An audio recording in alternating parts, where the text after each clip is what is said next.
VK Mishra present. हमारे channel पर बने रहने के लिए हमारे चैनल को लाल बटन दबा करके सब्सक्राइब करें और साथ में बेल आइकन घंटी दबाएं। जय श्री राधे कृष्ण। आप सभी का हमारे YouTube चैनल पे बहुत बहुत स्वागत है।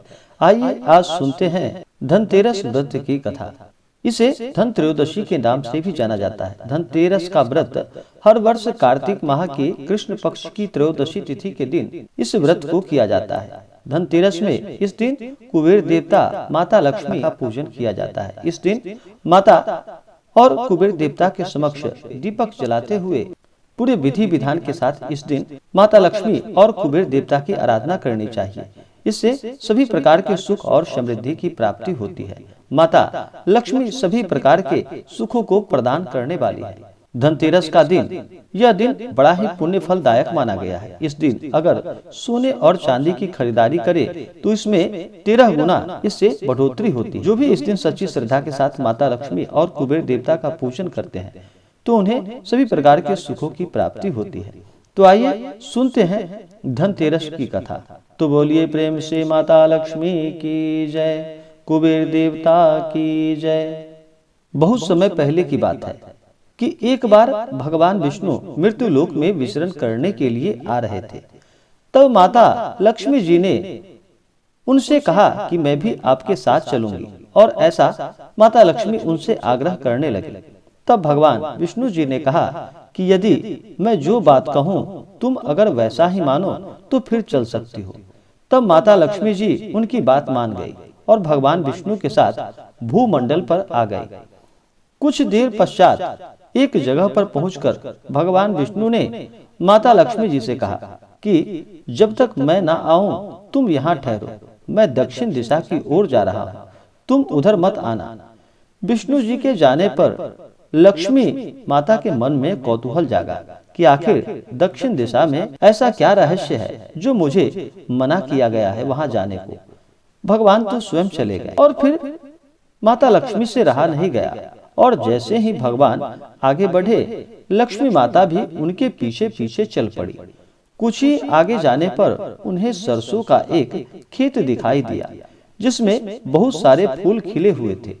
सरसों की शोभा को देखकर वह मंत्र मुग्ध हो गई और फूल तोड़कर अपना श्रृंगार करने लगी। और उसके बाद फिर आगे बढ़ी, और फिर आगे जाने पर एक गन्ने के खेत से लक्ष्मी जी गन्ने तोड़कर गन्ने का रस को चूसने लगी। उसी क्षण विष्णु जी आ गए और यह देख लक्ष्मी जी पर नाराज होकर उन्हें श्राप दे दिया कि मैंने तुम्हें इधर आने को मना किया था पर तुम ना माने और किसान की चोरी का अपराध कर बैठे। अब तुम इस अपराध के जुर्म में इस किसान की 12 वर्षों तक सेवा करो। ऐसा कहकर भगवान उन्हें छोड़कर क्षीर सागर चले गए। तब लक्ष्मी जी उस गरीब किसान के घर रहने लगी। एक दिन लक्ष्मी जी ने उस किसान की पत्नी से कहा कि तुम स्नान कर पहले मेरी बनाई गई इस देवी लक्ष्मी का पूजन करो, फिर रसोई बनाना, तब तुम जो भी मांगोगी वह मिलेगा। किसान की पत्नी ने ऐसा ही किया। पूजा के प्रभाव और लक्ष्मी जी की कृपा से किसान का घर दूसरे ही दिन अन्न, धन, रत्न, स्वर्ण आदि से भर गया। लक्ष्मी जी ने किसान को धन धान्य से पूर्ण कर दिया। किसान के 12 वर्ष बड़े आनंद के साथ कट गए। फिर 12 वर्ष के बाद लक्ष्मी जी जाने को तैयार हुई। विष्णु जी लक्ष्मी जी को लेने के लिए आए तो किसान ने उन्हें भेजने से इनकार कर दिया। तब भगवान ने किसान से कहा कि इन्हें आखिर कौन जाने देना चाहता है, यह तो चंचला है, कहीं नहीं ठहरती, इनको बड़े बड़े नहीं रोक सके। इनको मेरा श्राप था, इसलिए 12 वर्ष तक तुम्हारी सेवा कर रही थी। तुम्हारी 12 वर्ष सेवा का समय अब पूरा हो चुका है। फिर क्या था, किसान हठ पूर्वक बोला कि नहीं, अब मैं लक्ष्मी जी को नहीं जाने दूंगा। तब लक्ष्मी जी ने कहा कि हे किसान, तुम मुझे रोकना चाहते हो तो जो मैं कहूँ वैसा ही करो। कल तेरस है, तुम कल घर को लीप पोत कर स्वच्छ करना, रात्रि में घी का दीपक जलाकर रखना और सायकाल मेरा पूजन करना, और एक तांबे के कलश में रुपए भरकर मेरे लिए रखना।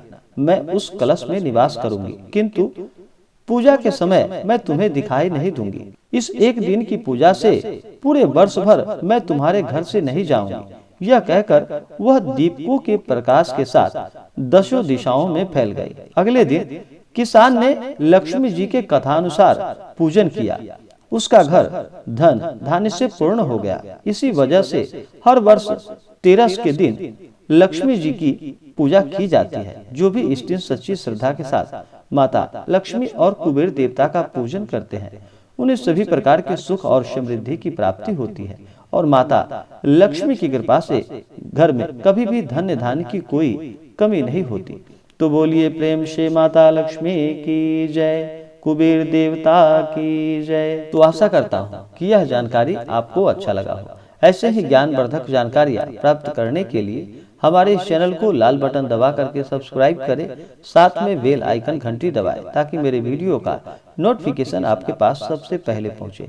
वीडियो को लाइक और अपने मित्रों तथा दोस्तों के साथ शेयर करें। सुखी रहें और स्वस्थ रहें। जय श्री राधे कृष्ण। धन्यवाद।